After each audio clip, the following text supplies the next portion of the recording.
Welcome to this part, and in this part I show you how to write your first Swift program.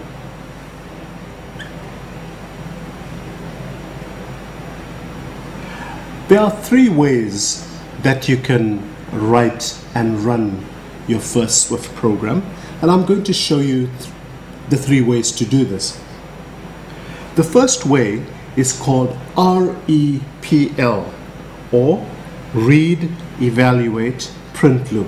Now this is a very basic way of writing the program, and we don't normally use this way, but I will demo it for you just for completeness sake, so you know that it does exist. But we won't be using this method. We'll be using two other methods. So that's the first way of writing. It's called REPL. The second way of writing a Swift program is to use a feature called Swift Playgrounds. And in this module, we'll be spending all of our time writing our Swift programs in playgrounds. The last way, and this is the most sophisticated way, when you start developing your iPhone apps, we'll be using the Xcode IDE. IDE standing for Integrated Development Environment to write our apps. So REPL is the basic, most simplest way of writing the code. Then the next one up is Playgrounds.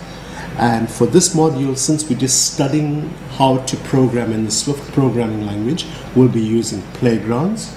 And then finally, in the fourth module, when I teach you how to create actual iPhone and iPad apps, we'll be going to the most sophisticated way of writing our programs, and that's using the Xcode IDE.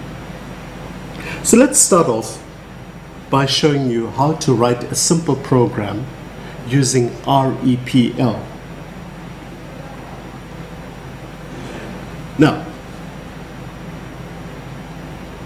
I'm going to type out a few steps and show it to you on my Mac.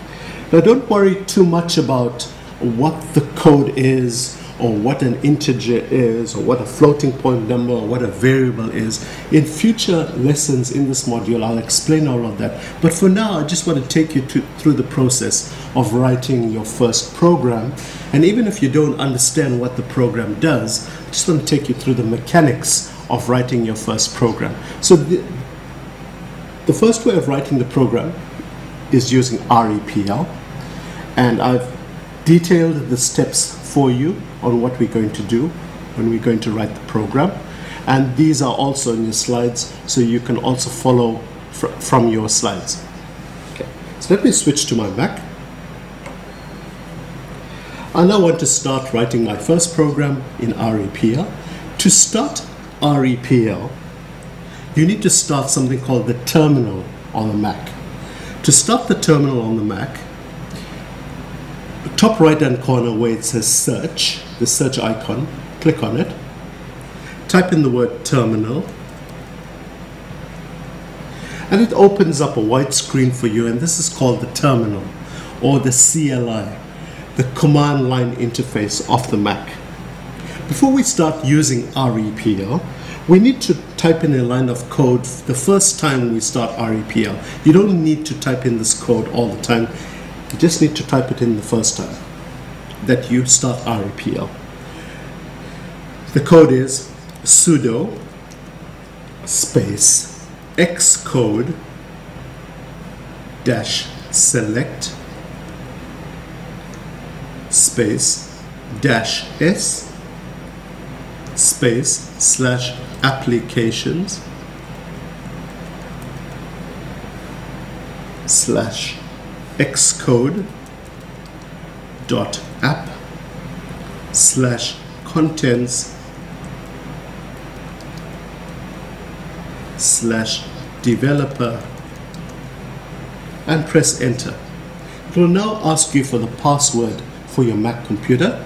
I'm going to type in my password. It's now enabled REPL for you on your computer. You don't need to do this every time now. Once REPL is enabled on your computer, you could start using it. So REPL is now enabled. I now need to start the Swift compiler.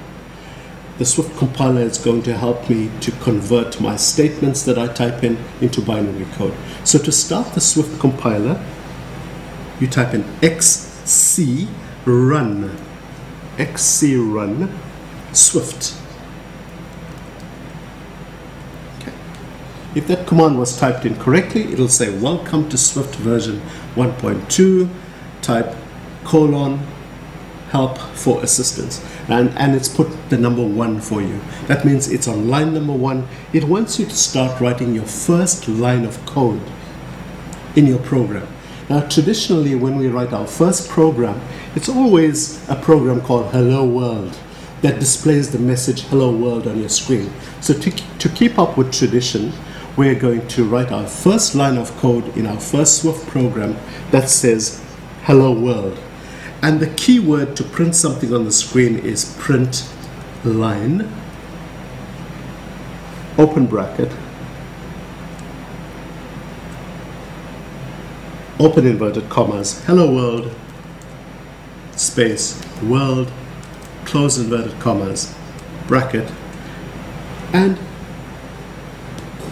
the Swift compiler has taken that statement called print line hello world and executed it for us, and you'll see it's displayed the message hello world for us, and it's now moved on to line number 2. Now I'm going to write a simple program where I'm going to declare 3 variables, num1, num2, and num3, and I'm going to put some values into them. So the first variable I'm going to declare, var, standing for variable. The first variable is called num1, and it's going to be an integer. For now, if you do not understand what an integer is, no problem. In the successive lessons, I'll tell you what an integer is.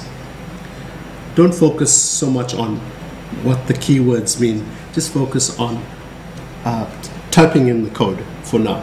Just you get a feel for what the REPL compiler does on the computer. So I've declared a variable called num1. It's an integer, and I'm going to put in the value of 12 into that variable. It's accepted the command, and it's created an integer called num1 and placed the value of 12 into that integer. Let's create another variable called num2. This time we will make it a floating point number, which is not an integer. It's a number with decimal points in it.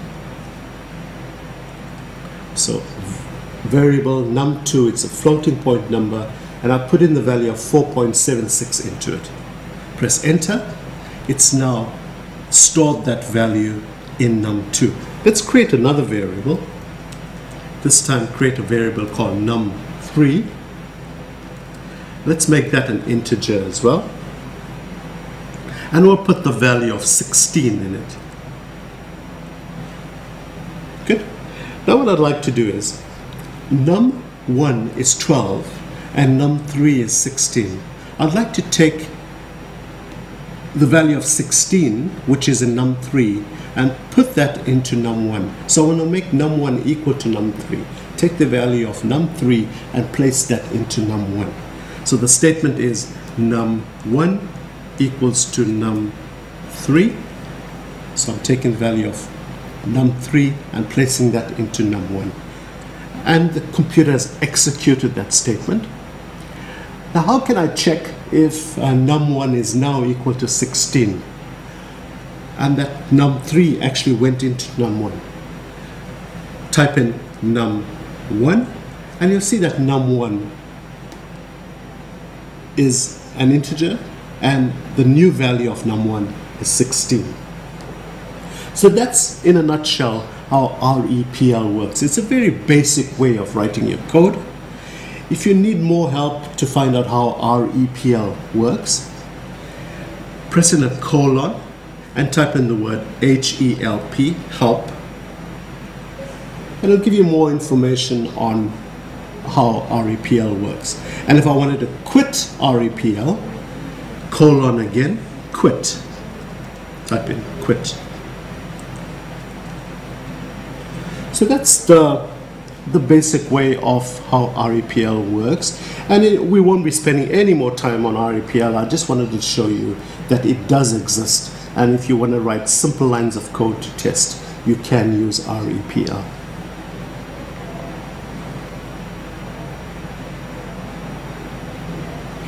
Now let's go ahead and write the same program in another method called playgrounds. That's a feature of the Swift programming language. I'm going to show you now how to write the same program using playgrounds, and playgrounds is where we are going to spend all of our time in this module writing our programs. So let's get on to it. Let's move on to writing the same program in playgrounds. So before I start playgrounds, I'd like to close off this terminal, click terminal, and quit terminal. So let's start playgrounds. If you've installed Xcode successfully, you should have an icon on your dock called Xcode at the bottom. You can start it up. If you do not have an icon called Xcode at the bottom, but Xcode is installed, then you can always start it up by going to the top right hand corner where you see the help or search icon. Type in Xcode, press enter, and you will see Xcode is started. Now to start playgrounds, click on File, click on New, click on Playground. It's going to create a new playground for you, and it wants to know where do you want to store it, or what's the name of the playground. I'll call it my first playground. Click on Next. It now wants to know from you, where do you want to save this file, this playground file. I will save it on my desktop, and I'll click Create. It's now created a playground file for me. And this playground file has some basic text on it. The first thing you can enter in your playground file are comments, right? And you'll see comments here are in green. Now comments are not part of the programming statements. They're just information about the program and that the user wants to put in, but the computer doesn't actually execute any comment statements. So if you want to put in some comment statements into your program, if you're typing one line of comment, you use 2 forward slashes, and you can type in your comments like this is my first program. Okay, that's one line of comment.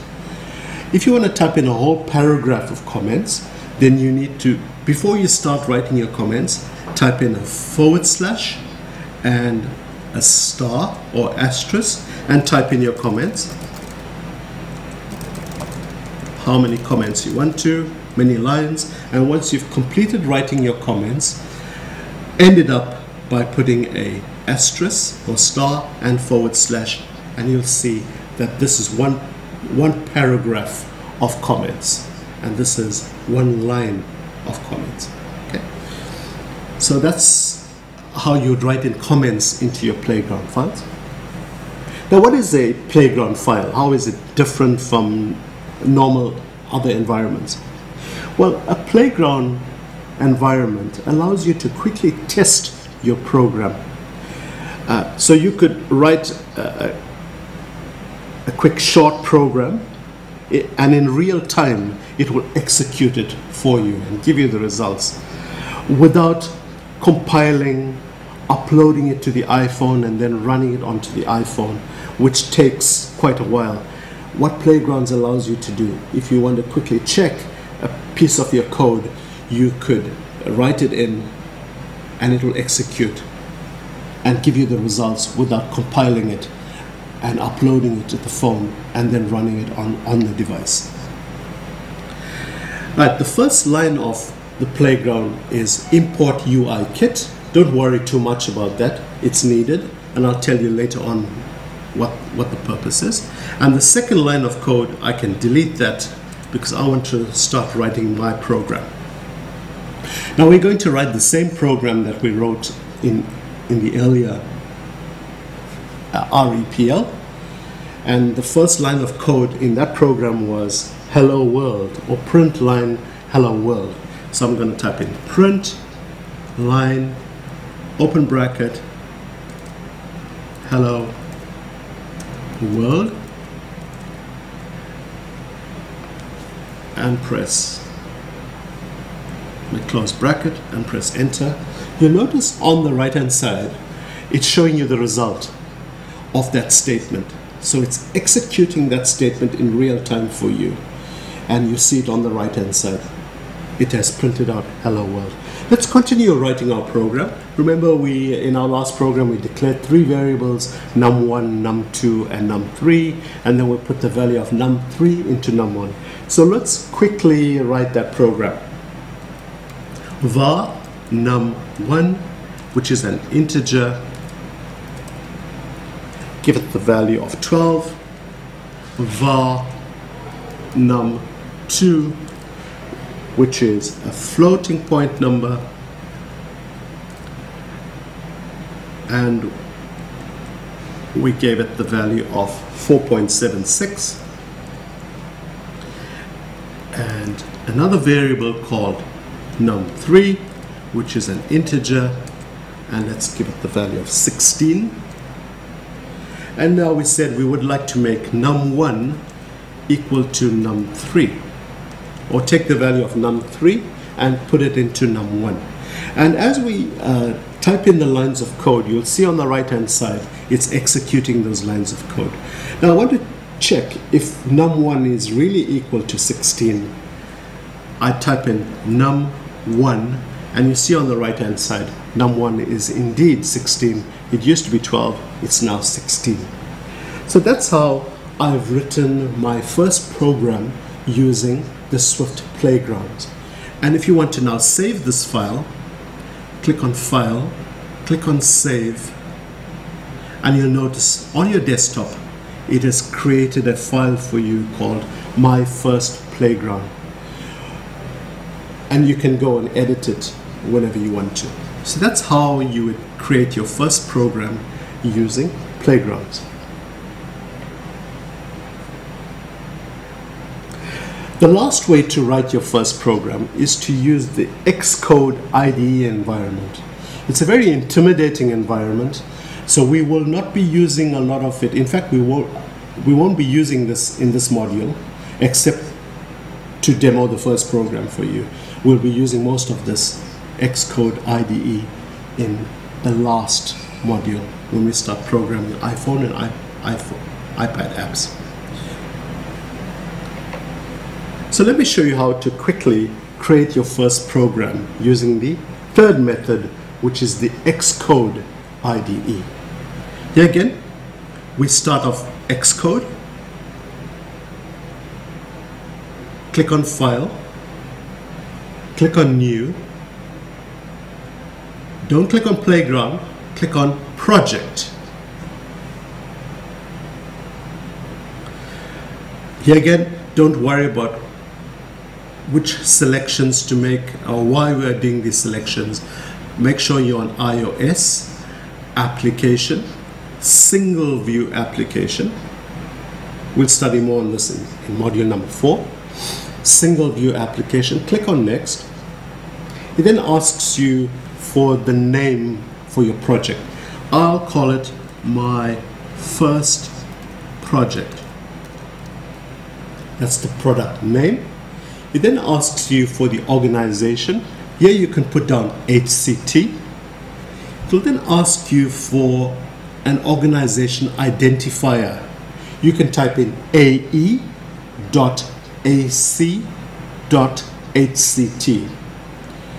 It will then ask you which programming language you want to use. Do you want to use Objective-C, which is the old way of programming, or do you want to use Swift? We are going to use Swift. Then it will ask you, are you creating an application or app for the iPad or the iPhone? Or do you want to make it a universal? Universal means that you can create one application that will run on both the iPhone and the iPad. I will create an iPad application. Click on Next. It will then ask you, where do you want to save this project file? I would like to save it on my desktop. Click Create.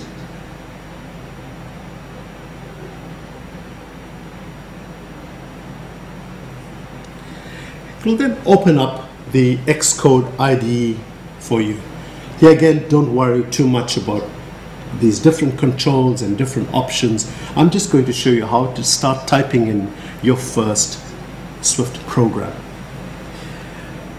On the top left hand corner, you will see appdelegate.swift. You'll see a file called appdelegate.swift. Click on it, and you'll see a whole lot of code in there. Okay. Look for the part that says function application did finish launch with options, launch options, and then you will see some green comments. Below the green comments, place your cursor there and press enter. Okay, that's where we're going to write our code. So let's start writing our code. If you remember, the first line of code was print line, open bracket, open inverted commas, hello world, close brackets. And the next part of our program was we created 3 variables. The first variable was called num1. It was an integer, and we gave it the value of 12. And we created a second variable called num2. It was a floating point number, and we gave it the value of 4.76. And we created another variable called num3. It was also an integer, and we gave it the value of 16. Then we took the value of num3 and placed it into num1, and that was our code. Now, in the real world, if you wanted to execute this program, it's quite a long process. You have to compile it, then upload it to the iPad device and iPhone device. We won't be doing that now. This is just to show you how to type in the code. So if you want to save this, click on File, Save, and you could close off Xcode.